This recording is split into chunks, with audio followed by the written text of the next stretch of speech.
महाराज जी की आज्ञा हो तो एक कोई छोटा सा संवाद जो रामायण में आपको सबसे अच्छे प्रिय लगा हो। हम सब की इच्छा है कि वो आप अपनी आवाज में हम सभी को सुनाएं तो हमारी अति कृपा होगी। जो संवाद आपको सबसे प्रिय लगा उस पूरे किरदार में। एक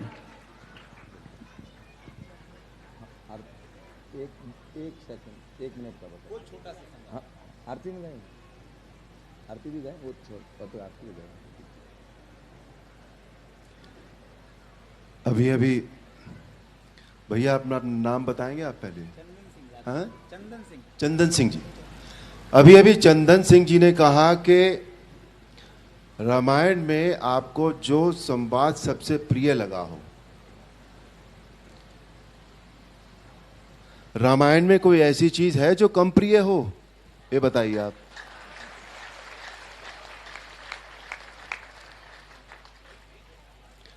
रामायण का एक एक शब्द, एक एक भाव, सभी कुछ इतना मीठा है, इतना निर्मल है, इतना पावन है, इतना सारगर्भित है कि कभी भी जब रामायण हमारे कानों में पड़ रही होती है तो लगता है कि उससे अच्छा, उससे मीठा, उससे निर्मल जीवन में कुछ नहीं है। हम ऐसे ही बैठे रहें और ऐसे ही हम उसका श्रवण करते रहें। पर उनकी आज्ञा हुई है।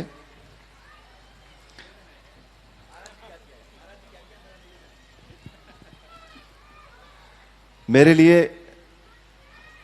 आपका जो निवेदन है वो किसी आज्ञा से कम नहीं है।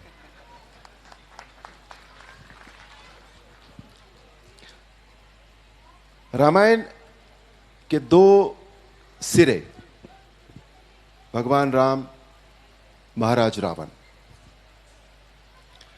उन दोनों के बीच का एक संवाद है जो मैं आपके सामने रख देता हूं।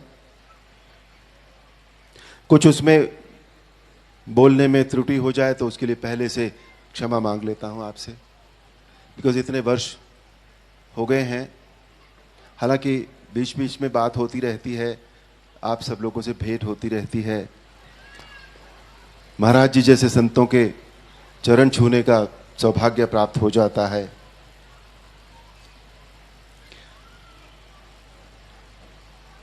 महाराज रावण और भगवान राम के बीच का जो युद्ध हुआ था जब पहले दिन का,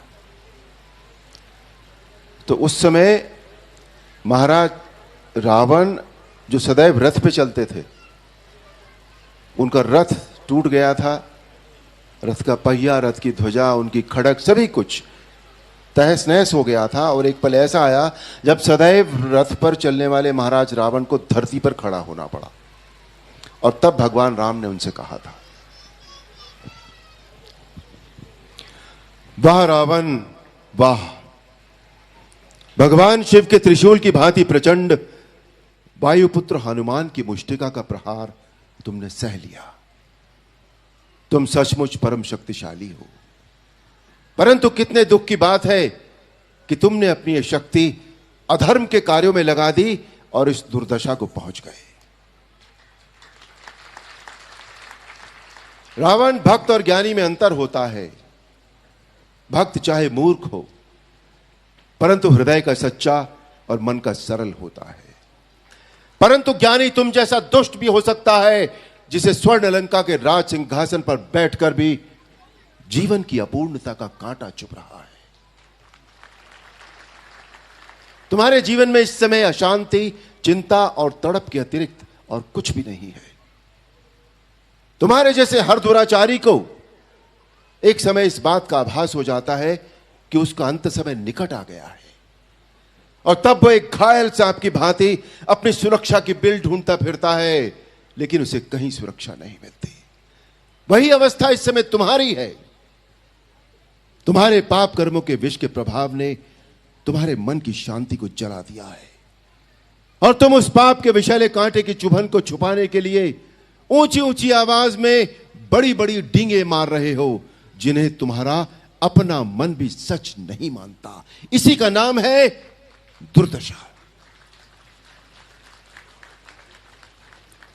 रावण, युद्ध जीतने के लिए अस्त्र शस्त्रों की गिनती और पाश्विक बल की आवश्यकता नहीं होती। युद्ध जीतने के लिए आवश्यकता होती है धर्म और आध्यात्मिक शक्ति की। तुमने एक समय लक्ष्मण से कहा था कि हमारे यहां कोई नीति, कोई धर्म नहीं होता, परंतु हमारे यहां युद्ध का भी एक धर्म होता है। हम निहत्थे शस्त्रहीन शत्रु पर कभी वार नहीं करते। यह है रघुवंशियों की वीरता। अब जाओ, कल फिर शस्त्र लेकर आना। अगले दिन महाराज रावण फिर शस्त्र लेकर आए और उसके बाद जो हुआ वो हम सभी जानते हैं। अनीति पर नीति की विजय हुई, अधर्म पर धर्म की विजय हुई और अन्याय पर न्याय की विजय हुई। बोलो सियापति रामचंद्र की।